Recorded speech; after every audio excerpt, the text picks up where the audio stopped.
Assalomu alaykum azizlar. Kecha bir tanish yigit mendan bitta maslahat so'rab qoldi. Yoshi bir 30 dan oshgan, endi shu paytgacha lekin uylangani yo'q.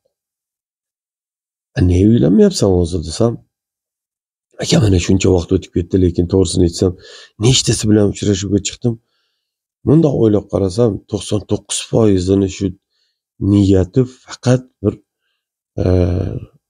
mol-u dunyo, bir obro' e'tibor, bir qanaqadir kibr, bir qanaqadir xohi-havaslar, hech bir nima deydi, kamsuqum, kamtar, bir nafosatli, bir nazokatli qizni ko'rmayapman deydi. Men aytdim, nahotki shunaqasi yo'qmikin, sen bilmasam bor bo'lsa bordir, lekin menga uchramayapti deydi. Haqiqatda ham o'zi rostdan shunaqamikin? Men sizdan savol so'rayapman hozir. Haqiqatdan ham o'zi shunaqamikin? Balki rostdan ham shunaqa qizlar ko'payib ketgandir. Yana deydi, mana qarang deydi, hozir juda ham bir ajrimlar ko'p deydi.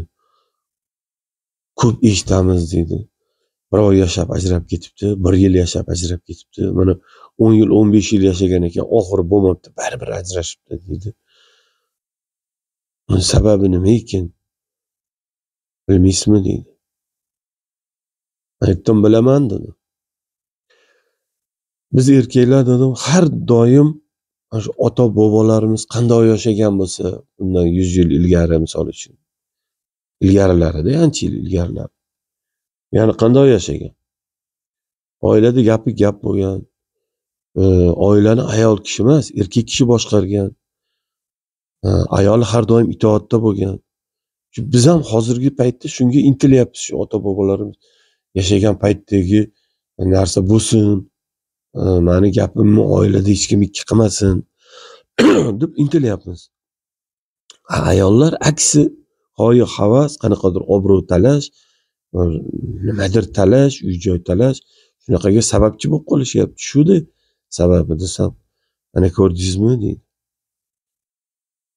Qayerdan topaman o'zimga itoat qiladiganini? To'g'ri, uylanishim kerak, lekin bu atrofdagi voqealarni ko'rib qo'rqyapman deydi. Men aytdim, to'g'risi dedim. Shu uchrashuvga chiqasanmi, tanishasanmi, mana e'tibor berib turgin, gapiga, suhbatiga e'tibor berib turgin. Hozirdan qanaqadir senga kichkina shartlarni qo'yayotgan bo'lsa, hozirdan qanaqadir xohi-havaslarni senga bildirayotgan bo'lsa, undoq qilamiz deb kelajagini faqat shunga ilgi qilayotgan bo'lsa, sen biron bir kamtarroq, bir oddiyroq bir sovg'a bersang, mensimayotgan bo'lsa, bilginki, sen uchun bir vafodor, bir itoatkor ayol bo'lmaydi kelajakda. Nima qilasan, umringni sarflab buni mol dunyoga bo'lgan havasini qondiraman deb butun umring o'tib ketishini xohlaysanmi? Xohlamaysan. Shuning uchun suhbatiga e'tibor bergin, gaplariga e'tibor bergin. Qolaversa, mana onasini, avlodini surishtirgin. Surishtirmasdan shoshib-pushib, o'zi chiroyli ekan, ketib borgan ekan, otasi palon joyda ishlar ekan, o'zi mana bunaqa toparman, tutarman ekan deb hali g'aflatda qolib uylanib qo'ymagin. Lekin baribir uylanish kerak. Baribir uylanish kerak. Uylanmasdan toq o'tib ketmaydi hech qachon inson. Desam, bo'ldi, bo'lmasa siz aytganingizdek e'tiborli bo'laman, lekin peshonamga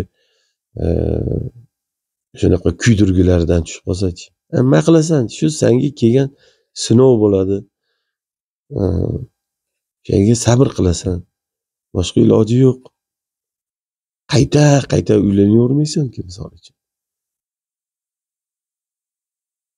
Endi uning uchun ham mablag' kerak, uning uchun ham tayyorgarlik ko'rish kerak. Yana qiz qidirasan, yana yaxshisini qidiraman deb intilaverasan. Ideali yo'q. Lekin ko'rinishi, qad-qomati uncha kelishgan bo'lmasa ham, zakovati, aqli, nafosati, nazokati bo'lsa, katta uylanvormi. chiroy o'sha kuni faqat to'yda kerak. Kelin chiroyli ekan deydi, bo'ldi.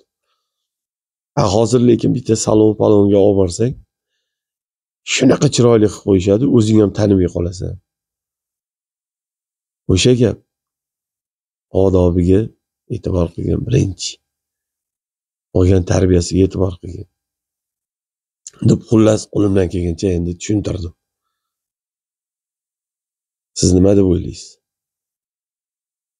Nega shunchalik rostdan ham kamayib ketganmi haligi kamsuqum, itoatkor, bir kamtarin, bir mana shu nazokatli, oqila, zakovatli qizlar shunchalik kamayib ketganmi rostdan?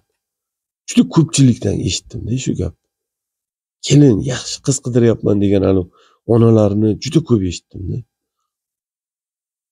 Nima deb o'ylaysiz? Fikringizni albatta kommentariyaga yozing. Agar rostdan shunaqa bo'lsa, nimaga shu ahvolga kelib qoldi zamon? Nimaga? O'z fikringizni albatta bildiring. Balki kimgadir sizni fikringizni foydasi tegib qolishi mumkin.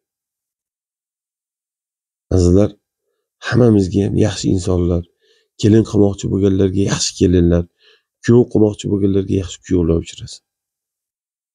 Har doim Alloh o'zi insof beraversin hammaga. Salomat bo'lasiz.